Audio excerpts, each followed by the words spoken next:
नमस्कार। आज हम 5 माताओं की कहानी सुनाने वाले हैं। सावन के महीने में बिना इन माताओं के कथा सुने व्रत पूजा अधूरी मानी जाती है। महादेव के आशीर्वाद के साथ इन माताओं का आशीर्वाद भी अति आवश्यक माना जाता है। सबसे पहले सुनते हैं माता लक्ष्मी की कथा। एक गांव में एक साहूकार रहता था। साहूकार की एक बेटी थी। वह हर रोज पीपल सींचती थी। पीपल के वृक्ष से लक्ष्मी जी प्रकट होती थी और चली जाती थी। एक दिन लक्ष्मी जी ने साहूकार की बेटी से कहा, तुम मेरी सहेली बन जाओ। तब लड़की ने कहा कि मैं अपने माता पिता से पूछ कर आऊंगी, उसके बाद ही आपकी सहेली बनूंगी। न जाने आप कौन हो। साहूकार की बेटी माँ लक्ष्मी को पहचान नहीं पाती कि वो साक्षात माँ लक्ष्मी है। साहूकार की बेटी ने घर जाकर अपने पिता को सारी बात कह दी। तब उसके पिता बोले, यह तो साक्षात माँ लक्ष्मी जी हैं।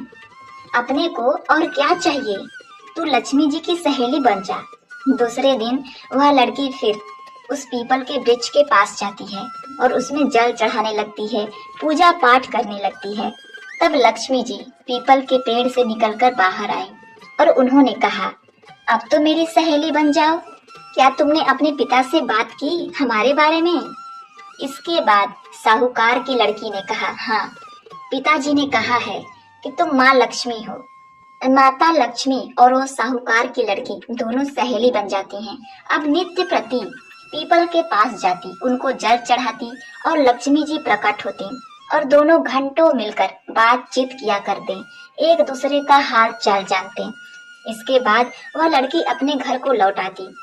इसी प्रकार एक दिन की बात है। माता लक्ष्मी ने साहूकार की लड़की से कहा, देखो सहेली, तुम मेरे घर आओ, मैं तुम्हें न्योता दे रही हूँ, मैं तुम्हें भोज कराना चाहती हूँ।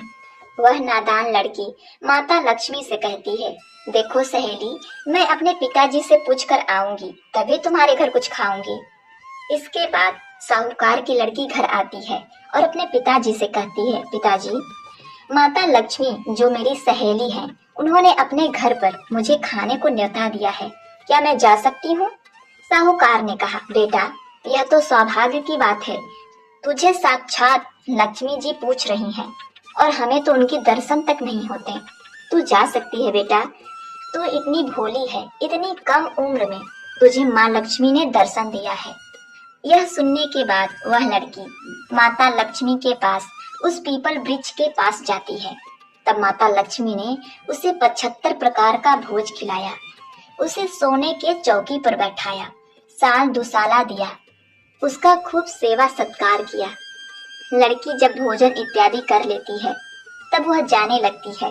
माता लक्ष्मी ने उस लड़की का चुंदरी पकड़ लिया और कहा, हे सहेली, मैं भी तुम्हारे साथ तुम्हारे घर चलना चाहती हूँ, क्या मैं चल सकती हूँ? उस लड़की ने कहा कि मैं अपने पिताजी से बिना कुछ पूछे कोई भी निर्णय नहीं लेती। मैं अपने पिताजी से पूछ लूंगी, उसके बाद ही आप हमारे घर आ सकती हो। अब माता लक्ष्मी प्रतीक्षा करने लगती हैं। वह लड़की अपने घर चली आती है और उदास मन से बैठकर गुमसुम हो जाती है। जब साहूकार ने देखा कि उसकी पुत्री उदास है और कुछ बोल नहीं रही है, तब साहूकार ने पूछा, पुत्री क्या बात है, तुम इतना उदास क्यों हो? तब लड़की ने कहा, पिताजी, मैं क्या बताऊं, माता लक्ष्मी के घर मैं दावत पर गई थी, मुझे सोने की चौकी पर बैठाया, मेरा खूब सेवा सत्कार किया, मुझे 75 प्रकार का भोजन खिलाया, भोजन बहुत स्वादिष्ट था। पिताजी, आज मैं जब आने लगी तो माता लक्ष्मी बोली कि वो भी मेरे साथ मेरे घर आना चाहती हैं। यह सुनने के बाद साहूकार ने कहा, बेटी, यह तो सौभाग्य की बात है, माता लक्ष्मी हमारे घर आ रही हैं। पगली, इससे ज्यादा हमें क्या चाहिए, तू उन्हें बुला ला। उस लड़की ने कहा, पिताजी, आप कैसी बात करते हैं? माता लक्ष्मी के घर मैं गई थी तो उन्होंने मेरा खूब सेवा सत्कार किया, उन्होंने 75 प्रकार का भोजन खिलाया, सोने के आसन पर बिठाया। हम इतने गरीब हैं, माता लक्ष्मी को कहाँ बिठाएंगे, जमीन पर? क्या खिलाएंगे, चावल दाल? यह सुनने के बाद पिता ने कहा, बेटी, तू ऐसा कर, तू बस पूरे घर की सफाई करके, चूल्हा चौकी करके, जो भी घर में अन्न है उस भोजन को पका और एक काठ की लकड़ी का चौकी सजा दे। अपने पिता की बात सुनकर उस लड़की ने पूरे घर की अच्छे से सफाई की। माता लक्ष्मी के लिए अपनी माँ से पकवान बनवाए। उसके घर में जो भी कुछ था, चावल था, दाल था, आटा था, अब इन्हीं सब सामग्री से पकवान बनाए जाते हैं। इसके बाद वह लड़की हाथ में एक लड्डू लेकर माता लक्ष्मी की प्रतीक्षा करने लगती है। माता लक्ष्मी के आशीर्वाद से एक चील वहां उड़ती हुई आती है। दरअसल वह चील एक रानी का कीमती हार लेकर वहां पर चली आई थी और उसने देखा कि लड़की के हाथ में लड्डू है, तो वह चील लड़की के सामने उस हार को रख देती है और लड़की के हाथ से लड्डू लेकर उड़ जाती है। लड़की के पिता ने उस हार को देखा तो उसने कहा, पुत्री, तुम व्यर्थ में ही चिंता कर रही थी। माता लक्ष्मी ने हमें साक्षात धन प्रदान किया है। तू बाजार जा, इस हार को बेचकर इस हार से जितनी भी सामग्री आ सके सब लेते आ। और हाँ, एक सोने की परत ढली चौकी लेकर आना। अपने पिता की आज्ञा मानकर वह लड़की बाजार जाती है और बाजार में सेठ की दुकान पर उस हार को बेच देती है। सुनार ने पूछा कि तुम्हें क्या चाहिए? तब उसने कहा, सोने की चौकी, सोने का थाल, साल दुसाला मोहर दे दो, 36 प्रकार का भोजन हो जाए, इतना सामान दे दो। सारी चीजें लेकर उसने भोजन तैयार किया। तब गणेश जी से कहा, हे गणपति बाबा, आप माता लक्ष्मी के साथ हमारे घर पधारो। आगे आगे गणेश जी और पीछे पीछे लक्ष्मी जी उस लड़की के घर आई। उसने भी चौकी डाल दी और कहा, सहेली चौकी पर बैठ जा। तब लक्ष्मी जी ने कहा, सहेली चौकी पर मैं कैसे बैठूं? यह तो राजा रानियों के बैठने का स्थान है। उस लड़की ने कहा, मैं कुछ नहीं जानती, आपको इस चौकी पर बैठना ही पड़ेगा। फिर माता लक्ष्मी चौकी पर बैठ गईं। जिस प्रकार लक्ष्मी जी ने उस लड़की की खातिरदारी की थी, ठीक उसी प्रकार माता लक्ष्मी की उस लड़की ने खातिरदारी की, उनकी सेवा की। लक्ष्मी जी उस पर खुश हो गईं और लक्ष्मी जी ने कहा कि हे सहेली, मैं तुम्हारे घर में सदा के लिए वास करना चाहती हूँ। लेकिन माता लक्ष्मी उस घर में निवास कर जाती हैं और साहूकार का घर धन धान्य से भर जाता है। पूरे घर में ऐसो आराम, हर प्रकार की चीज, सोना चांदी सब कुछ हो जाता है। हे माता लक्ष्मी, जैसा तुमने साहूकार की बेटी को दिया वैसा सबको दो। कहते सुनते हुकार भरते अपने सारे परिवार को दो। पीहर में देना, ससुराल में देना, बेटे पोते को देना। हे लक्ष्मी माँ, सबका कष्ट दूर करना, दरिद्रता दूर करना, सबकी मनोकामना पूर्ण करना। जय जय जय हो माता लक्ष्मी। प्रिय दोस्तों, अब हम सुनाते हैं दूसरी माता यानी कि तुलसी माता की कथा। हर आंगन में तुलसी, तुलसी बड़ी महान है। जिस घर में ये तुलसी रहती वो घर स्वर्ग समान है। बहुत पुराने समय की बात है। कार्तिक महीने में एक बूढ़ी मैया तुलसी जी को सींचती और कहती, हे तुलसी माता, सबके दाता, तेरा बिडला सींचती हूँ, मुझे बहू दे, पीताम्बर की धोती दे, मीठा मीठा घास दे, बैकुंठ में वास दे, चटक की चाल दे, पटक की मोत दे, चंदन का काठ दे, रानी सा राज दे, दाल भात का भोजन दे, 11 का मौत दे, कृष्ण जी का कंधा दे। तब तुलसी माता यह सुनकर सूखने लगी। तो भगवान कृष्ण ने पूछा कि हे तुलसी, तुम क्यों सूख रही हो? तुलसी ने कहा, क्या बताऊं भगवान, एक बुढ़िया रोज आती है और यही बात कह जाती है, हे तुलसी माता, सबकी दाता, मैं तेरा बिडला सींचती हूँ, मुझे बहू दे, पीताम्बर की धोती दे, मीठा मीठा ग्रास दे, बैकुंठ में वास दे, चटक की चाल दे, पटक की मौज दे, चंदन का काठ दे, रानी सा राज दे, दाल भात का भोजन दे, 11 की मौत दे, कृष्ण जी का कंधा दे। मैं सब बात पूरा तो कर दूंगी, लेकिन कृष्ण का कंधा कहाँ से लाऊं? इसके बाद भगवान कृष्ण ने कहा, हे तुलसी, तुम उदास ना हो, जब वो मरेगी तो मैं अपने आप उसको कंधा दे दूंगा। आप बुढ़िया माई से कह देना। जब बुढ़िया माई मर गई, सब लोग आ गए। जब माई को ले जाने लगे, वह किसी से न उठी। तब भगवान एक 12 वर्ष के बालक का रूप धारण करके आए। बालक ने कहा, मैं कान में एक बात कहूंगा, जो बुढ़िया माई उठ जाएंगी।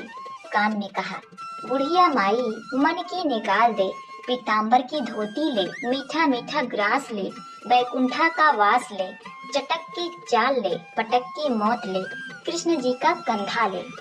यह सुनकर बुढ़िया माई हल्की हो गई और भगवान कृष्ण ने बुढ़िया माई को कंधा दे दिया और बुढ़िया माई को मुक्ति मिल गई। हे तुलसी माता, जैसे बुढ़िया माई को मुक्ति दी वैसे सबको देना। आगे हम सुनते हैं तीसरी माता, धरती माता की कथा। भरा नहीं जो भाव से, बहती जिसमें रसधार नहीं, हृदय नहीं वह पत्थर है, जिसमें धरती माँ का प्यार नहीं। प्राचीन समय की बात है, एक गांव में एक माँ और उसका बेटा बेटी रहते थे। माँ गरीब थी, वह मजदूरी करके अपने परिवार का पेट भरती थी। धीरे धीरे दिन गुजर गए, बच्चे बड़े होने लगे, बेटी शादी के योग्य हो गई। तब माँ बूढ़ी हो गई। माँ ने अपने बेटे से कहा, बेटा तेरी बहन शादी के योग्य हो गई है, इसीलिए तेरे जैसा घर देखकर उसकी शादी कर देना। ऐसा बोलकर माँ तो कुछ दिनों बाद मर गई। उसका बेटा अपनी बहन की विवाह के लिए गांव में घूमता रहा, लेकिन बहन के योग्य पति नहीं मिला। वह घूम घूम कर थक गया और एक दिन सोचने लगा कि मेरे जैसा तो इस दुनिया में कोई नहीं है, इसलिए मैं ही अपने बहन से शादी कर लेता हूँ। ऐसा सोचकर वह चुनरी और शादी के लिए सामान लाया। तब उसकी बहन ने पूछा कि भाई तुम यह सामान क्यों लाए हो? तब भाई ने बहन से कहा, बहन यह सब सामान तुम्हारी शादी के लिए लाया हूँ। इसके पश्चात गांव वालों ने बहन से कहा, तुम्हारा भाई ही तुमसे शादी करने वाला है। तब बहन ने जानकर अपने भाई से पूछा कि भाई मेरी शादी किसके साथ हो रही है? इस पर भाई ने उसको कोई जवाब नहीं दिया। तब बहन सहम गई। उसने एक लोटे में जल लिया, चुनरी ली, चप्पल पहनकर जंगल की तरफ चल गई। जंगल में गाय चराने वाले ग्वालों ने पूछा कि कहाँ जा रही हो? तो वह कुछ नहीं बोली। वह वन में जाकर धरती माता को पुकारने लगी। बोली, हे धरती माँ, अब तुम ही मेरी लाज रखना, वरना अनर्थ हो जाएगा। मैं क्या करूँ माँ, मुझे गोद में ले लो, नहीं तो अन्याय हो जाएगा। तब धरती फटी तो बहन ने एक तरफ लोटा, चुनरी और चप्पल रख दिया और धरती में जाने लगी। इतने में दौड़ता हुआ उसका भाई जंगल में आ गया और उसने ग्वालों से पूछा कि मेरी बहन किधर गई है? ग्वालों ने कहा कि तुम्हारी बहन उस तरफ गई है। वह बहन को पुकारता हुआ उस तरफ दौड़ता है। तब वह देखता है कि उसकी बहन धरती में समा रही है। यह देखकर वह बहन को पुकारता हुआ उस तरफ दौड़ा। तब तक उसकी बहन धरती में समा चुकी थी, केवल थोड़े से बाल दिखाई दे रहे थे। वह बहन के बालों को मुट्ठी में पकड़कर रोने लगा और बोला, हे बहन, तू सत्य के लिए धरती माँ की गोद में समा गई। मेरी बुद्धि भ्रष्ट हो गई थी। माँ का वचन निभाने के लिए मेरे जैसा कोई वर नहीं मिला। मैं ऐसा काम किया था। ऐसा बोलकर वह जोर जोर से रोने लगा, पर धरती माँ ने सत्य के लिए बेटी को अपने में समा लिया। जो बाल बाहर थे वे दूब बन गए। इसीलिए औरतें धरती माँ की कहानी सुनती हैं और चुनरी, लोटा बर्तन में हरी मूंग और लड्डू कुंवारी कन्या को देती हैं। प्रिय दोस्तों, जो भी धरती माँ की कहानी सुनता है, धरती माँ उसको सुखी रखती हैं। हे धरती माता की कहानी सुनने, कहने और हुकार भरने वाले सभी को सुखी रखना। बोलो धरती माते की जय। आगे प्रस्थान करते हैं चौथी माता यानी कि पार्वती माता की कथा की तरफ। शिव की तपस्या, पार्वती का त्याग, इस प्रेम की कहानी सदा याद रहेगी हमें हर दिन रात। एक समय कैलाश पर्वत पर सरोवर में भगवान भोलेनाथ और माता पार्वती जल क्रीड़ा में मग्न थे। उसी समय भगवान भोलेनाथ के योग माया से 5 कन्याओं का जन्म हुआ। यह 5 कन्याएं मनुष्य रूप में ना होकर नाग रूप में थीं। शिव पुराण में भी शिव जी की एक पुत्री का जिक्र मिलता है, जो नागों की देवी मनसा देवी है। देवी पार्वती को इस बात की जानकारी नहीं थी कि शिव लीला से 5 नाग कन्याओं का जन्म हुआ है, जबकि शिव जी को अपने 5 पुत्रियों के बारे में पता था और वह उनसे स्नेह भी रखते थे। इसीलिए हर सुबह सरोवर पर जाकर कन्याओं से मिलकर आते थे और उनके साथ खेलते थे। हर दिन महादेव के सुबह सुबह सरोवर पर चले जाने पर माता पार्वती के मन में शंका के बीज अंकुरित होने लगे। इसीलिए उन्होंने तय किया कि इस रहस्य को जानकर ही रहेंगे। एक दिन भगवान शिव जब सरोवर के लिए निकले, तब माता पार्वती भी उनके पीछे पीछे सरोवर पहुंच गईं। सरोवर पर नाग कन्याओं के साथ महादेव पिता की तरह मिलते और खेलते दिखे तो माता पार्वती को क्रोध आ गया। क्रोध में माता ने नाग कन्याओं को मारने के लिए पैर उठाया तो भोलेनाथ ने उनको बताया कि यह आपकी पुत्री है। भगवान शिव के मुख से यह बात सुनकर माता पार्वती भगवान शिव की तरफ आश्चर्यचकित होकर देखने लगी। भगवान शिव ने उनको नाग कन्याओं के जन्म की कथा सुनाई। इसके बाद माता पार्वती जोर जोर से हंसने लगी। इन नाग कन्याओं का नाम जया, विषहर, शामिलवारी, देव और दौलती है। महादेव ने कहा कि जो भी इन कन्याओं का पूजा करेगा उसे जीवन काल सर्प भय नहीं रहेगा, साथ ही उसके परिवार को कभी भी सर्प नहीं डसेंगे। यही कारण है कि सावन मास में इस नाग कन्याओं की पूजा की जाती है। सावन कृष्ण पंचमी से लेकर सावन शुक्ल पंचमी तक इनकी पूजा और कथा की जाती है। हे नाग माता, अपनी अनुकंपा हमारे परिवार पर बनाए रखिए। आपकी इस कथा को जितने भी लोग सुन रहे हैं उनके जीवन में भी खुशियां लाइए, उन्हें सर्प भय से मुक्त करिए। प्रेम से बोलिए पार्वती माता की जय। अब हमारी अंतिम और पांचवी माता की कथा, जो कि माता अन्नपूर्णा है, जो जगत का पालनहार है, जो जगत का पेट भरती हैं, उनका पोषण करती हैं। चलिए अब अंत में उनकी कहानी को सुनते हैं, उनके कृपा का गुणगान करते हैं। बारंबार प्रणाम मैया, बारंबार प्रणाम। अन्नपूर्णा देवी नाम तिहारो, लेत होत सब काम। पौराणिक कथा के अनुसार एक बार पृथ्वी पर अन्न जल का अकाल पड़ गया। जमीन बंजर हो गई। समस्त संसार में अन्न जल का संकट पैदा हो गया। लोग अन्न जल की कमी से भूखे मरने लगे। इस समस्या का समाधान करने के लिए सभी ने ब्रह्मा और विष्णु की पूजा अर्चना शुरू कर दी।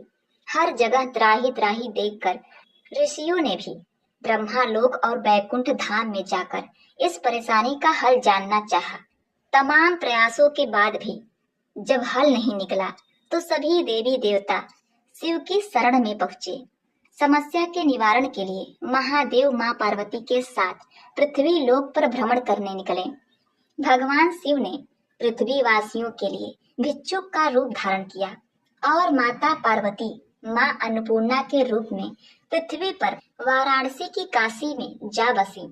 समस्त संसार के कल्याण के लिए शिव जी ने मां अन्नपूर्णा से भिक्षा मांगा। मां अन्नपूर्णा ने भोलेनाथ को अन्न और जल भिक्षा में दिया। ये अन्न और जल भोले भंडारी ने पृथ्वी वासियों में वितरित किया और इसी प्रकार लोगों के भरण पोषण का संकट खत्म हो गया। माता पार्वती जिस दिन मां अन्नपूर्णा के रूप में प्रकट हुई उसी दिन मार्गशीर्ष की पूर्णिमा थी। तभी से इस दिन को देवी अन्नपूर्णा के अवतार दिवस के रूप में मनाया जाता है। मान्यता है कि अन्न का अपमान करने से घर की बरकत चली जाती है, अन्न के भंडार खाली हो जाते हैं। तो इसीलिए प्रिय दर्शकों, अन्न का अपमान ना करें। ये अन्न हमारे पेट को भरता है, हमें पोषण देता है, हमें जीवित रखता है। मां अन्नपूर्णा के अनुकंपा से हम इस संसार में जीवित हैं, तो इसीलिए अन्न का अपमान ना करें।